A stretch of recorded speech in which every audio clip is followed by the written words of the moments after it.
Hello, everybody.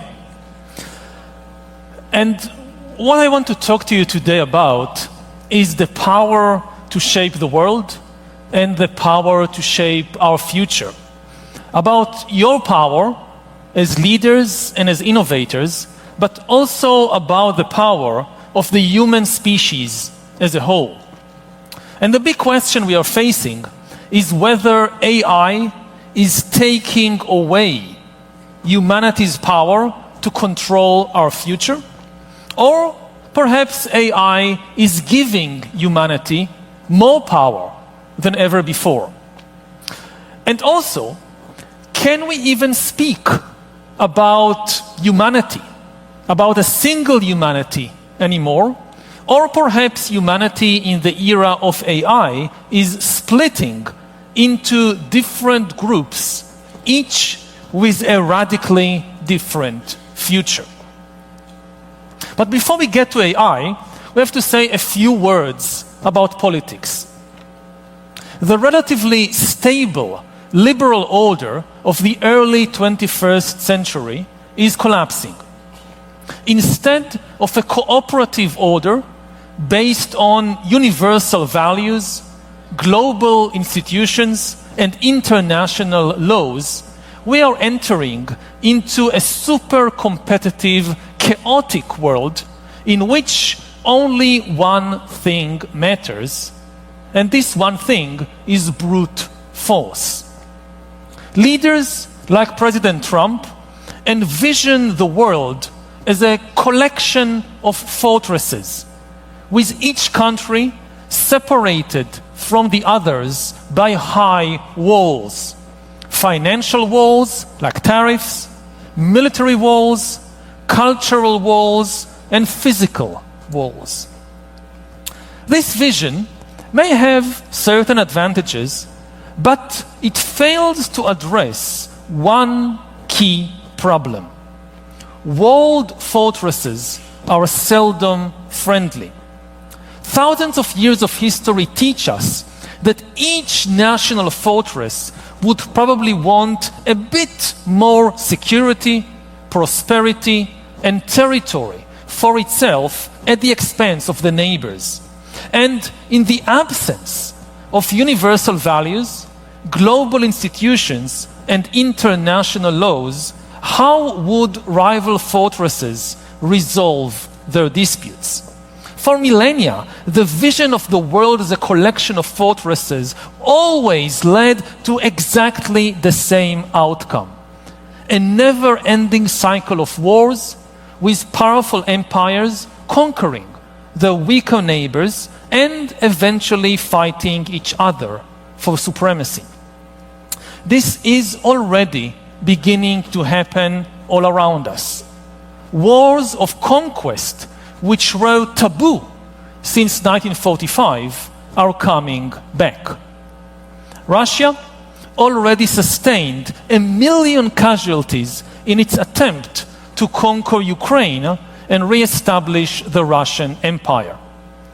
The Trump administration has already expressed imperial ambitions regarding Greenland, Panama, and even Canada, and seems to support Israel's conquest of Gaza.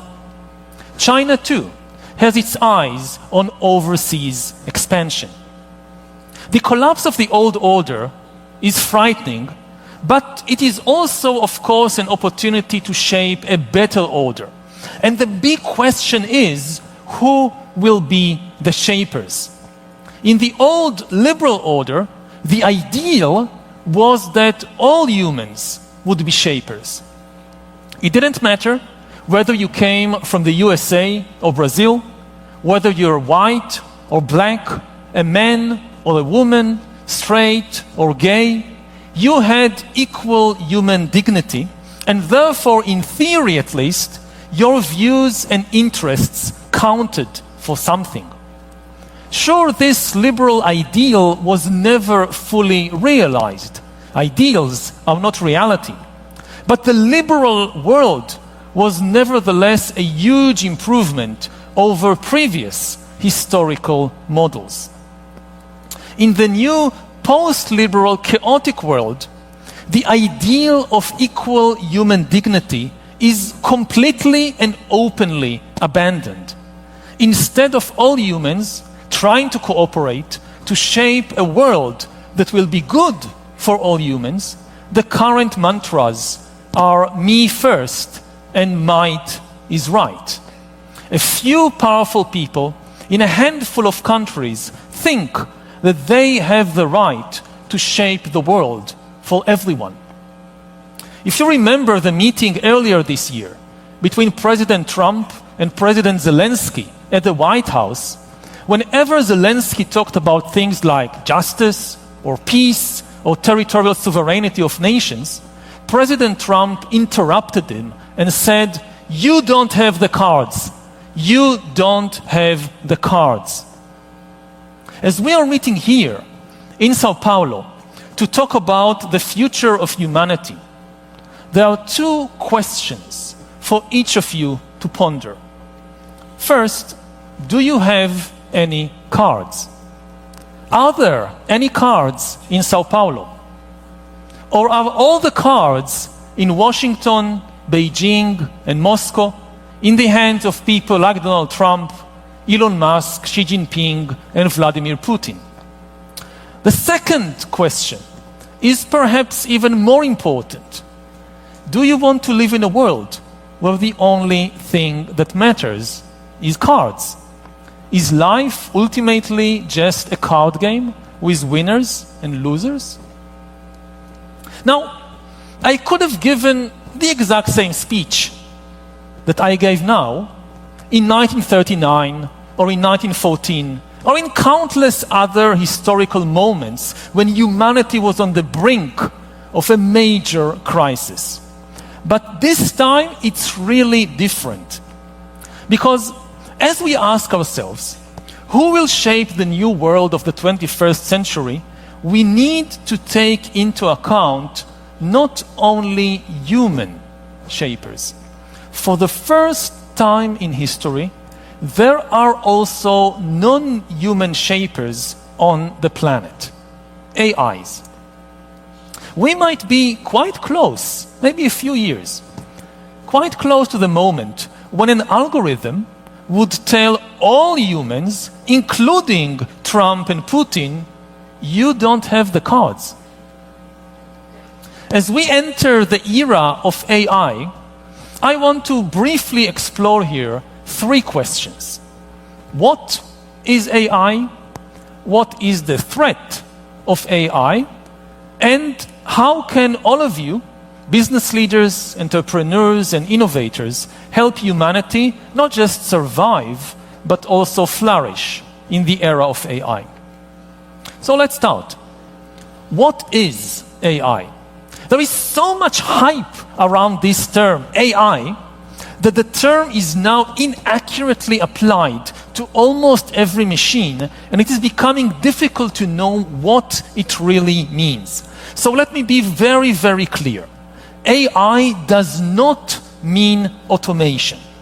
AI means agency. AI is not a tool in our hands. AI is an independent agent capable of acting and learning and changing on its own. To be an AI, it is not enough for a machine to act independently, automatically.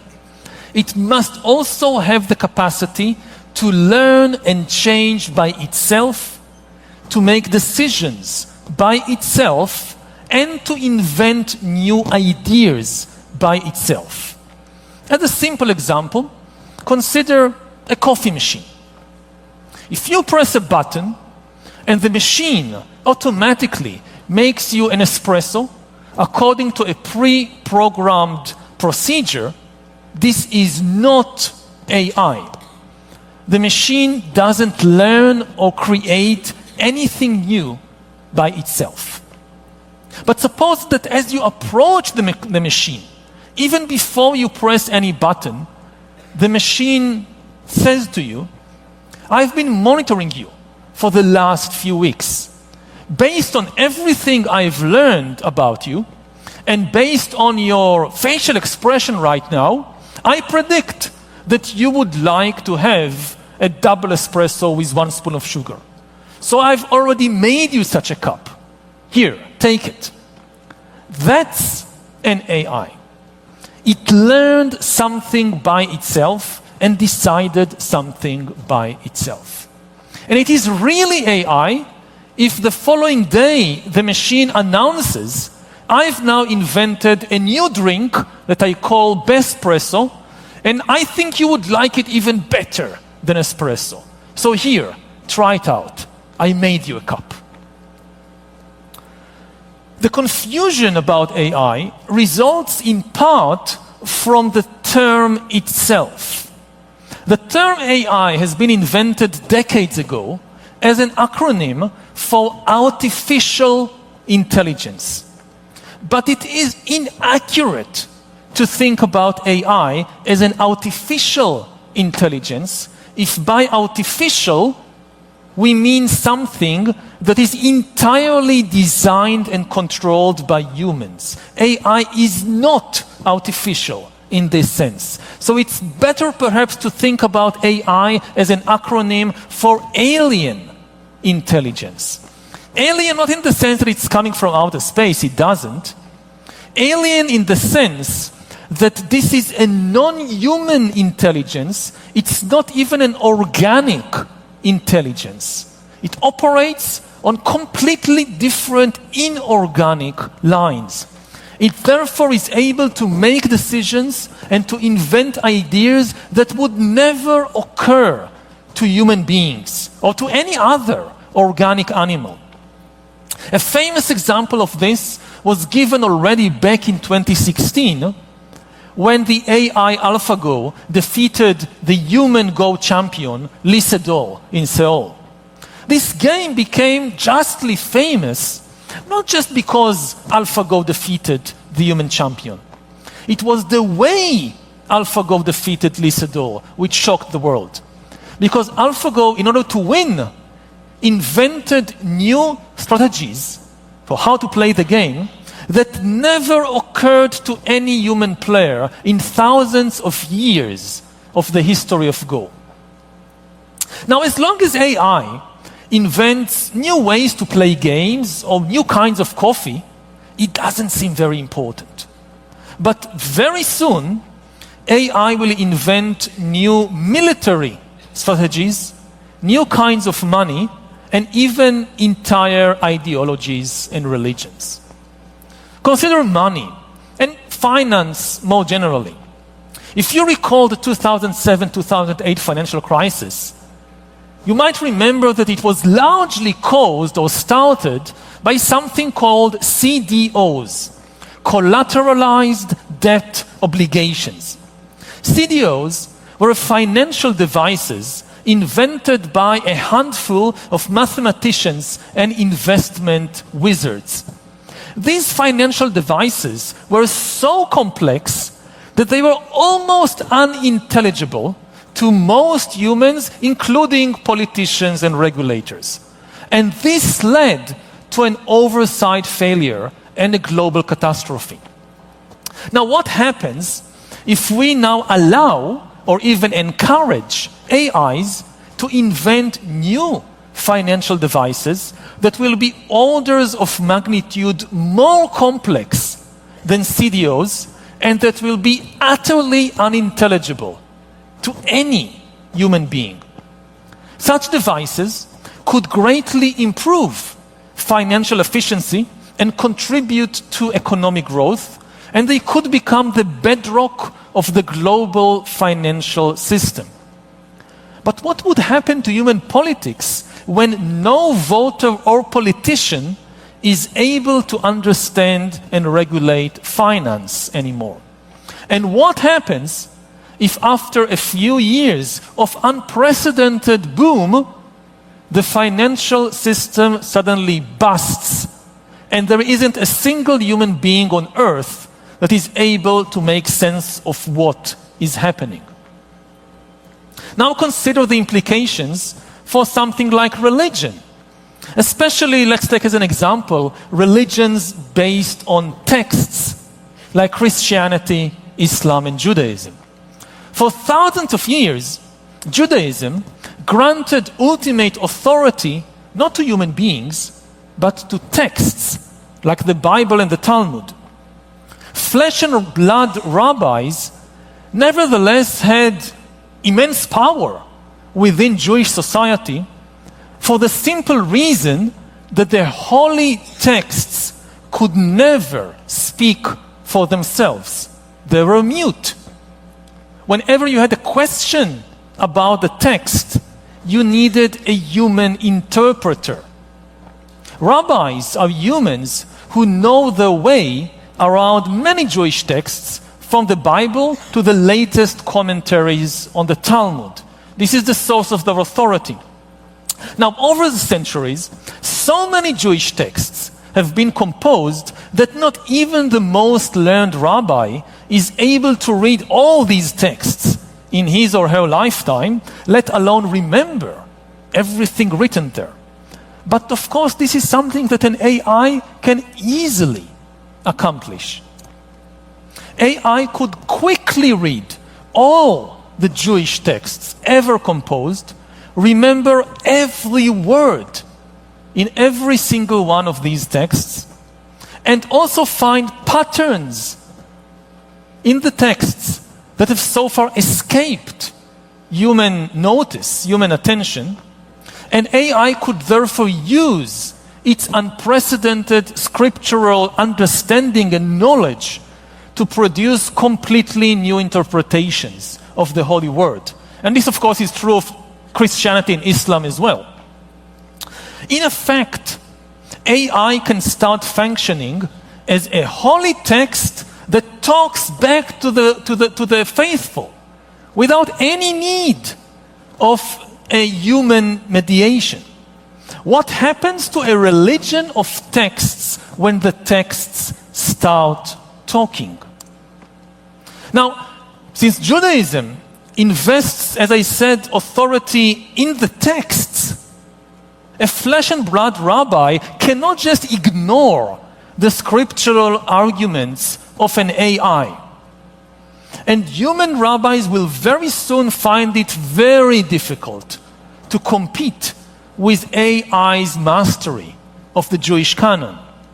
Even if AI is not granted formal rabbinical status, it is likely that at least some humans, including even some rabbis, would turn to an AI rabbi for scriptural guidance and inspiration. The result might be surprising new developments in very old religions or the emergence of entirely new religions. Now, these kinds of developments have enormous positive potential. They can help humanity in countless ways, from inventing new medicines to preventing catastrophic climate change. But, of course, AI also poses many threats. So let's move on to the second question of what is the threat of AI. The basic problem with AI is not that it is evil. The problem is that it is alien and therefore unpredictable and untrustworthy.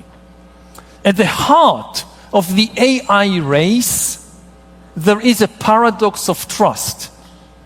Humans find it difficult to trust one another, especially as the world is becoming a collection of hostile fortresses.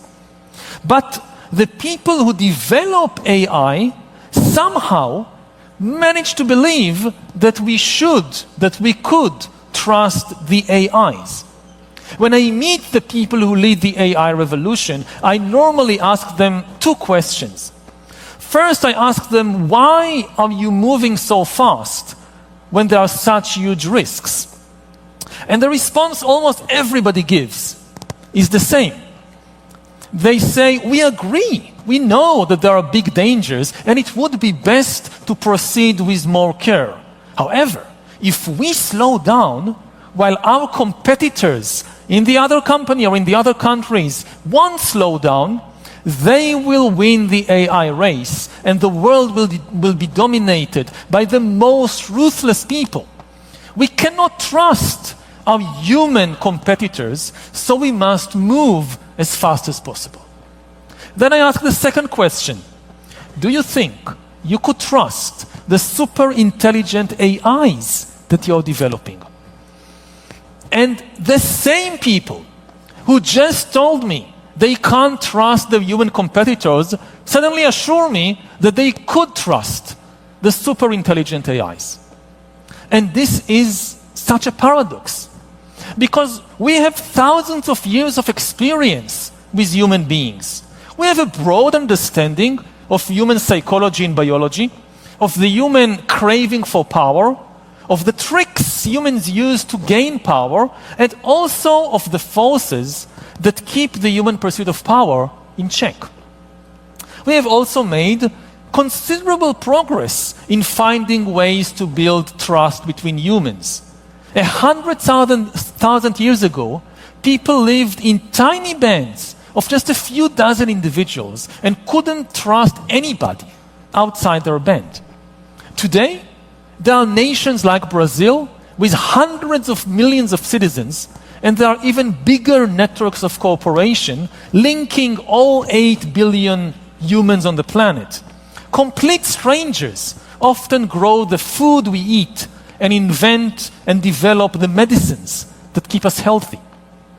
Of course, we are far from completely solving the problem of human trust, and there are still many tensions and conflicts and wars in the world, but with humans, at least we understand the challenge we are facing.